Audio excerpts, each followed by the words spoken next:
Friend, ये ब्रह्मास्त्र का 17वां video है। चलिए शुरू करते हैं। कौन सा बौद्ध नन थी? कौन थी? गौतमी।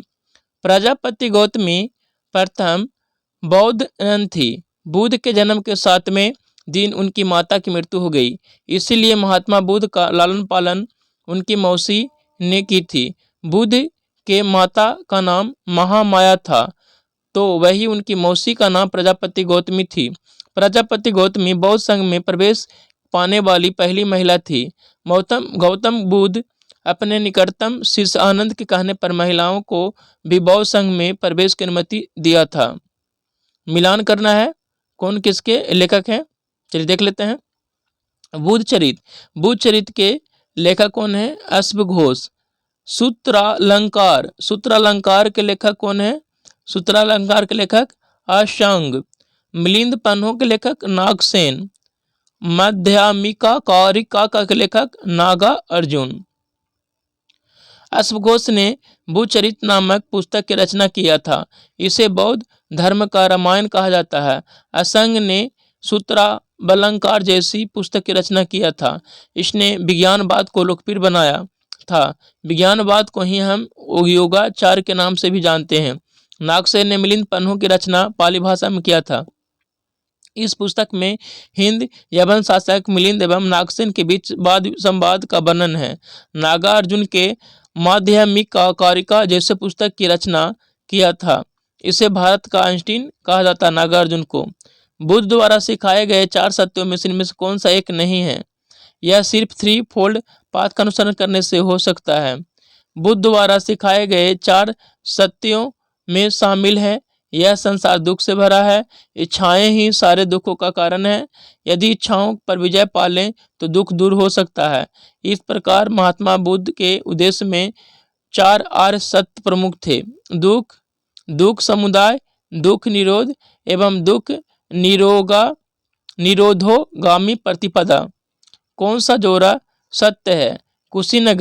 कुशीनगर में बुद्ध की मृत्यु हुई थी। नेक्स्ट प्रश्न है, कुशीनगर डिस्कशन है। कुशीनगर में महात्मा बुद्ध की मृत्यु हुई थी।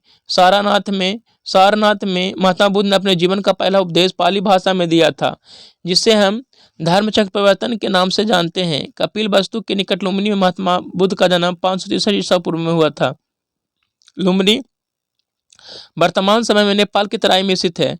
बोध गया में महात्मा गांधी को ज्ञान की प्राप्ति हुई थी। ज्ञान प्राप्ति के बाद सिद्धार्थ बुद्ध कहलाए। कौन सा जोड़ा सही है? स्तूप क्या है? तो एक प्रकार का मकबरा जहां बुद्ध के स्मारक का चिन्ह है।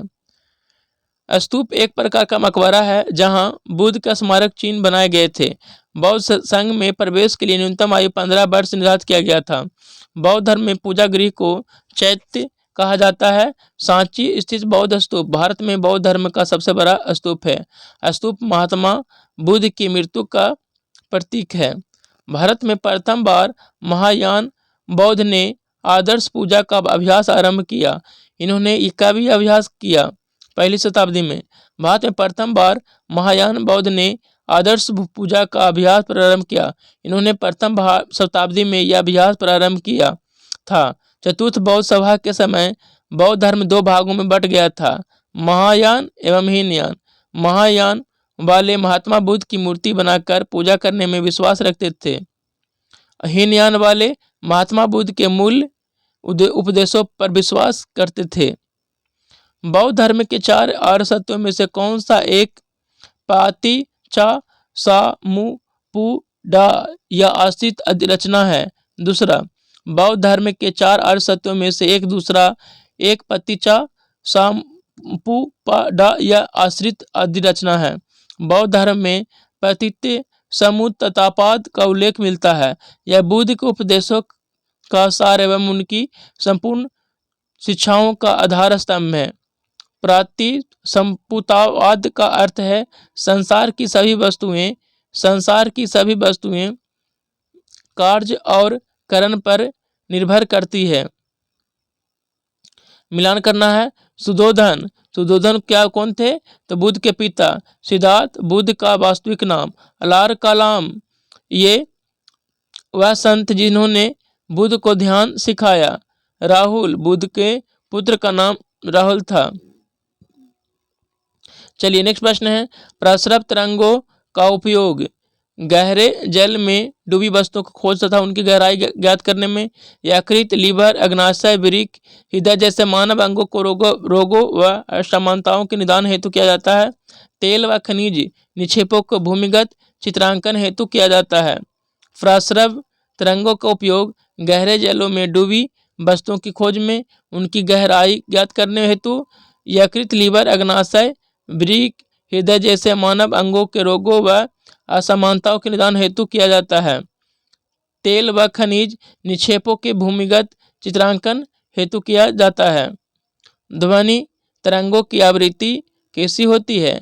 तो उसकी आवृत्ति तरत्व से है। ध्वनि तरंगों की आवृत्ति का संबंध उसके तरत्व पिच से है। तरत्व पिच के कारण ध्वनि मोटी या तीक्ष्ण होती है। ध्वनि का आवृत्ति अधिक होने पर तरत्व अधिक होता है, अतः ध्वनि पतली होती है। ध्वनि का आवृत्ति कम होने पर तरत्व कम, अतः ध्वनि मोटी होती है। पुरुषों की अपेक्षा स्त्रियों में ध्वनि तरत्व अधिक होता है, जिससे कारण स्त्रियों की ध्वनि पतली होती है। विद्युत परिपथ में फ्यूज की अपेक्षा लघु परिपथ भंजक MCB की प्राथमिकता दी जाती है, क्योंकि ओवरलोड को दूर करने के बाद एक लीवर दबाकर MCB पुनः सेट किया जा सकता है। विद्युत परिपथ में फ्यूजों की अपेक्षा लघु परिपथ भंजक MC को प्राथमिकता दी जाती है, क्योंकि ओवरलोड को दूर करने के बाद एक लीवर दबाकर MCB पुनः सेट किया जा सकता है। यूरेनियम 235 में विखंडन तब होता है जब वह मृत गतिक न्यूट्रॉन का परिग्रहण करता है। यूरेनियम 235 में विखंडन तब होता है जब यह मंद गतिक न्यूट्रॉन का परिग्रहण करता है। हाइड्रोजन बम क्या है? यह नियंत्रित संलयन अभिक्रिया के नियम पर आधारित है। चलिए नेक्स्ट प्रश्न की बात कर लेते हैं। नेक्स्ट प्रश्न है, धातु के एक गुटके को गहरी झील में गिराने पर जैसे जैसे वह गहरा डूबता जाता है उसका उत्प्लावन बल क्या होता जाता है? घटता जाता है। धातु के एक गुटके को गहरी झील में गिराने पर जैसे जैसे वह गहरा डूबता जाता है उस पर उत्प्लाव बल बुआंट फोर्स घटता जाता है। द्रव का यह गुण के कारण वह वस्तुओं पर ऊपर की ओर एक बल लगाता है, उसे उत्प्लावन बल कहा लाता है। इसका सर्वप्रथम अध्ययन आर्किमिडीज ने किया था। रेडियो सिग्नल आयाम मॉड्यूलन AM एवं आवृत्ति मॉड्यूलन FM से संबंध निम्नलिखित कथनों के किए गए विकल्पों उत्तरों में सही को चुनिए। AM रेडियो तरंग वायुमंडल के आयनिक परतों से वापस आती है। FM रेडियो तरंगें आयनिक परतों का भेदन करती हैं। FM प्रेषण दर्श रेखा आधार पर संपन्न होता है। AM रेडियो तरंगों की तुलना में FM रेडियो तरंगों की आवृत्ति बहुत कम होती है। किसी पिंड का भार विषुवत रेखा की अपेक्षा ध्रुव पर अधिक होता है, क्योंकि पृथ्वी त्रिज्या की अपेक्षा विषुवत रेखा अर्धव्यास अधिक है। पृथ्वी अपने अक्ष पर घूर्णन करता है, इसीलिए किसी पिंड का भार विषुवत रेखा की अपेक्षा ध्रुव पर अधिक होता है, क्योंकि ध्रुवीय त्रिज्या की अपेक्षा विषुवत रेखीय अर्धव्यास अधिक होता है। पृथ्वी अपने अक्ष पर घूर्णन करती है। धागे के एक सिरे पर बंद पत्थर के टुकड़े को धागे के दूसरे सिरे को हाथ में पकड़कर वृत्ताकार घुमाया जाता है। अगर धागे की लंबाई व टुकड़े की वेग दोनों को दुगना करने पर धागे का घनत्व पहले की अपेक्षा क्या हो जाएगी? 2 गुना हो जाएगी। चलिए नेक्स्ट प्रश्न है, सागर में पर्याप्त मात्रा में मिलने वाला तथा विशेष न्यूनताजनक रोगों को दिया जाने वाला पदार्थ कौन है? आयोडीन। आयोडीन सागर में पर्याप्त मात्रा में मिलने वाला तथा विशेष न्यूनताजन रोगों में दिए जाने वाला पदार्थ है। फ्लोरीन की कमी से फुलीरिसिस नामक रोग होता है। लोहा की कमी से एनीमिया नामक रोग होता है। सोडियम क्लोराइड की अधिकता से हाई ब्लड प्रेशर एवं लो ब्लड प्रेशर होता है। सभी अम्लों में निम्नलिखित तत्व अनिवार्य रूप से होता है। कौन? हाइड्रोजन। हाइड्रोजन सभी अम्लों में अनिवार्य रूप से होता है। एथेनॉल के अत्यधिक सेवन से जिस अंग को हानि पहुंचता है उसका नाम क्या है? यकृत। एथेनॉल एवं एथाइल अल्कोहल के सेवन से यकृत लीवर को हानि पहुंचता है। तेल कुओं में तेल, जल और गैस इस आरोही क्रम में होते हैं। किस आरोही क्रम में होते हैं? तो सबसे पहले जल होते हैं, सबसे पहले जल, तेल एवं गैस। जिप्सम के इस्तेमाल की सलाह मुख्य रूप से ऐसी मृदाओं के लिए दी जाती है जो होती है क्षारीय। जिप्सम के इस्तेमाल सलाह मुख्य रूप से ऐसी मृदाओं के लिए दी जाती है जो क्षारीय होती है। पीने वाला सोडा होता है प्राकृतिक रूप से अम्लीय पीने वाला सोडा होता है। कार्बोनेशन प्रक्रिया द्वारा जल एवं कार्बन डाइऑक्साइड के संयोग से जो पदार्थ तैयार होता है वो कार्बोनिक एसिड कहलाता है। इसकी प्राकृतिक अम्लीय होती है। इसकी अम्लीयता को कम कर पीने योग्य सोडा वाटर बनाने के लिए इसमें सोडियम बाइकार्बोनेट जैसे क्षारीय लवण मिलाए जाते हैं। यह कार्बोनेटेड सॉफ्ट ड्रिंक पेय सोडा वाटर कहलाता है।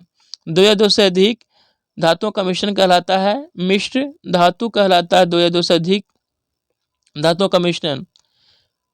असंक्रमण तथा अपक्षय को रोकने वाली औषधि कहलाती है प्रतिरोधी एंटीसेप्टिक। संक्रमण अपक्षय को रोकने वाले औषधि प्रतिरोधी कहलाता है। एंटीसेप्टिक औषधि सूक्ष्म जीवाणुओं को मारने एवं उनकी वृद्धि को रोकने में सहायक होती है। यह रक्त को दूषित होने से रोकने व घाव आदि भरने में विशेष रूप से सहायक होता है। ज्वरांतक वह दवा है जो शरीर के ताप को कम करती है। एंटीपायरेटिक्स वह दवा है जो शरीर के ताप को कम करती है। एंटीपायरेटिक्स का प्रयोग शरीर दर्द एवं बुखार उतारने में किया जाता है जैसे एस्पिरिन, कोक्रोसिन इत्यादि।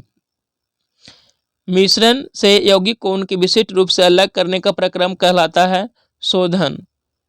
शोधन क्रिया द्वारा मिश्रणों से यौगिक को उनके विशिष्ट रूप से अलग किया जाता है। एक रासायनिक यौगिक जो दो तत्वों से बना है कौन है? द्विअंगी बाइनरी।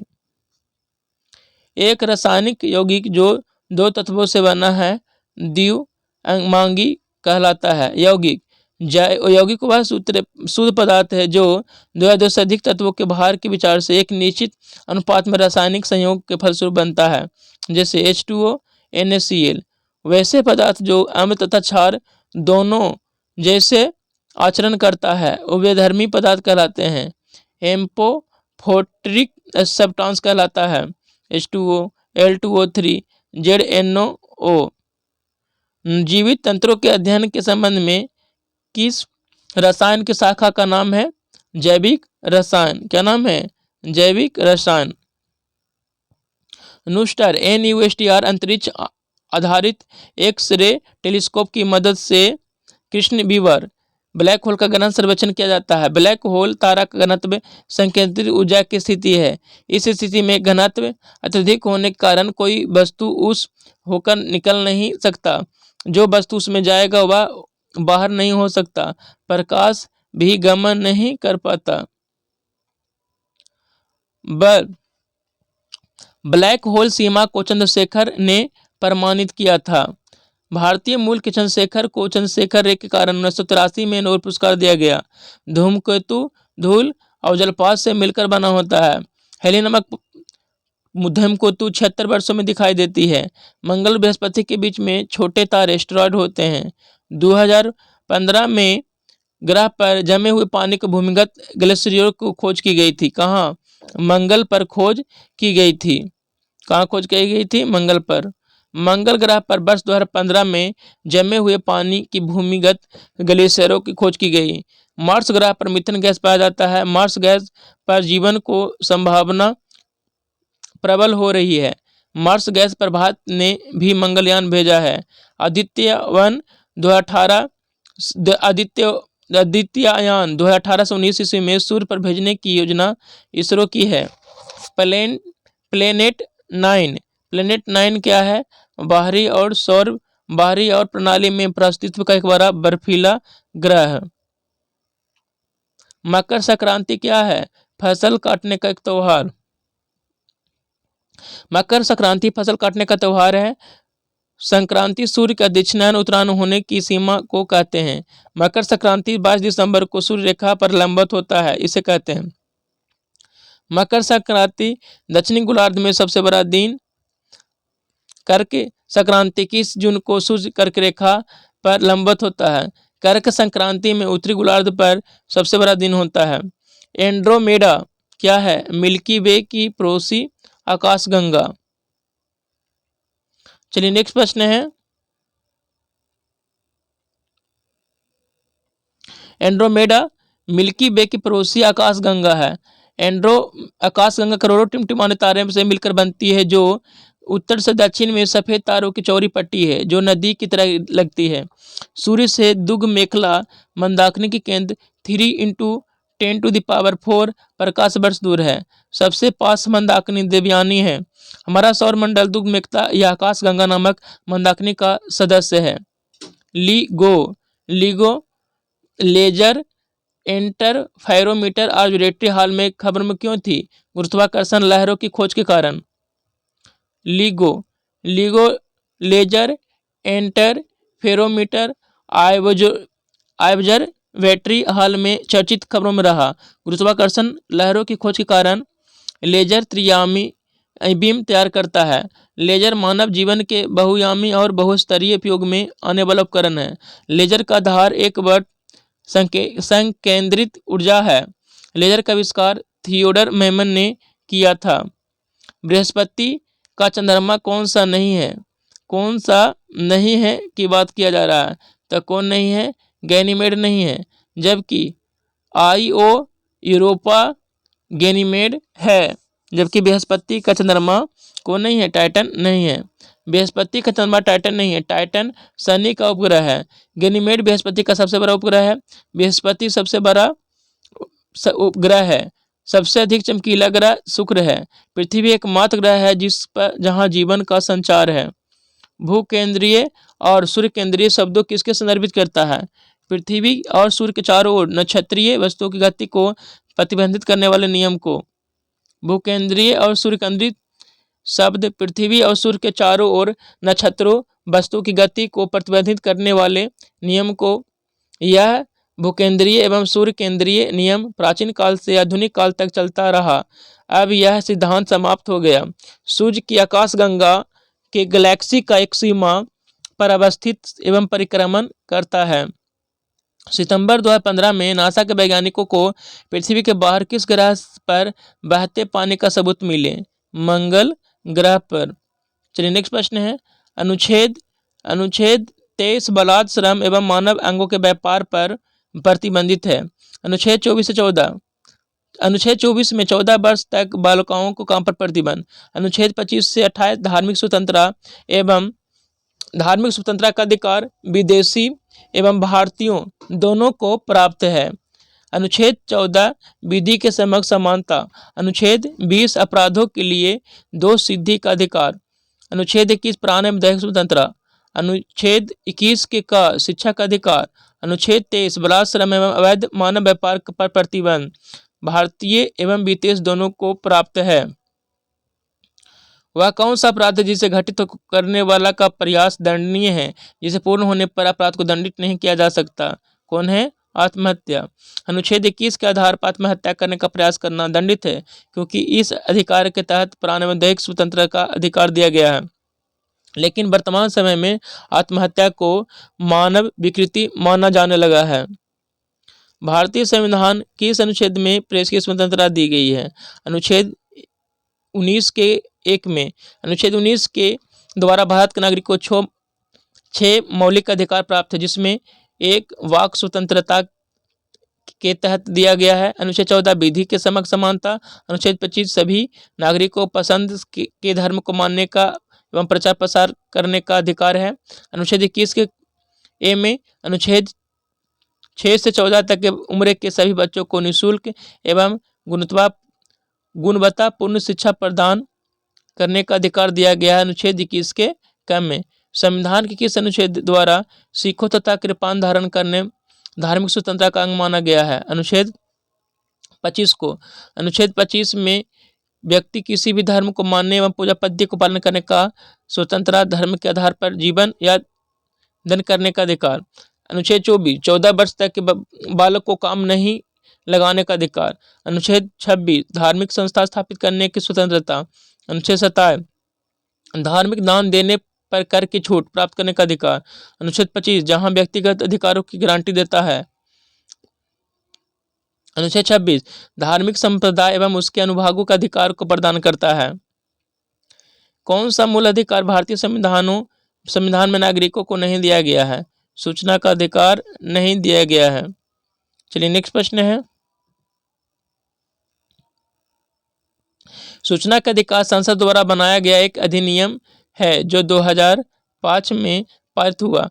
अनुच्छेद 19 के ई में कहीं भी स्थायी निवास करने का अधिकार दिया गया है।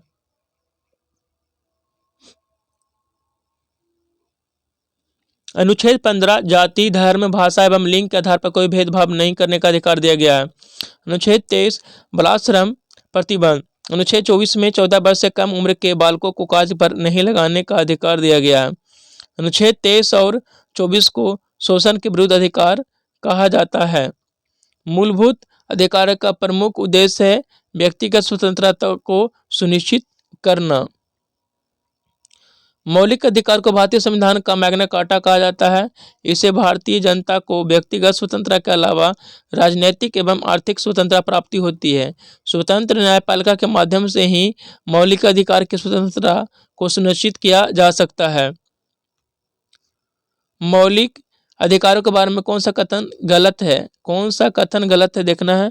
संविधान के प्रारंभ में 7 मौलिक अधिकार दिए गए थे। कौन सा कथन गलत है? तो संविधान के प्रारंभ में 7 मौलिक अधिकार दिए गए थे। मौलिक अधिकार की व्यवस्था अनुच्छेद 12 से 35 तक की गई है। प्राण एवं दैहिक स्वतंत्रता का अधिकार आपातकाल में भी निलंबित नहीं होता है। वाक एवं अभिव्यक्ति की स्वतंत्रता अनुच्छेद 19 के एक अंतर्गत है। इनमें से कोई भी कथन गलत नहीं है। सभी कथन क्या है? सत्य है। सभी कथन सत्य दिया हुआ है। मूल संविधान में 7 मौलिक अधिकार थे। 44वां संविधान संशोधन के द्वारा संपत्ति के अधिकार को अलग कर दिया गया। अनुच्छेद 20 का एक अपराध के लिए सिर्फ एक बार ही दंड पाने का अधिकार है। अपने आप को निर्दोष सिद्ध करने का अधिकार दिया गया है। अनुच्छेद 21 में प्राण एवं दैहिक स्वतंत्रता का अधिकार। इन दोनों अधिकारों को किसी भी समय निलंबित नहीं किया जा सकता है। मौलिक अधिकार संविधान का भाग 3 एवं अनुच्छेद 12 से 35 तक है। कौन सा भारतीय नागरिकों का मूल अधिकार नहीं है? कार्य का अधिकार। कार्य के अधिकार को राज्य के नीति निर्देशक तत्व से शामिल किया गया है। इसे अनुच्छेद 43 के अंतर्गत रखा गया है। छुआछूत का रोक अनुच्छेद 17 में। भाषण की स्वतंत्रता अनुच्छेद 19 के ख में। धर्म की स्वतंत्रता अनुच्छेद 25 से 28। भारत का संविधान मान्यता प्रदान करता है। धार्मिक एवं भाषीय अल्पसंख्यक को मान्यता प्रदान करता है।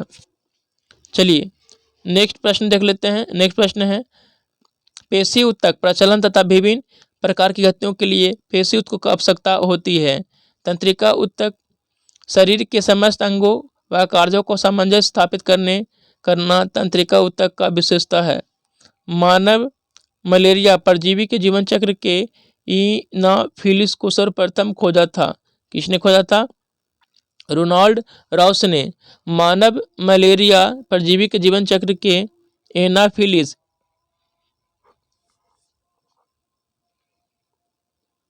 एनाफिलिस की खोज रोनाल्ड राउस ने की थी।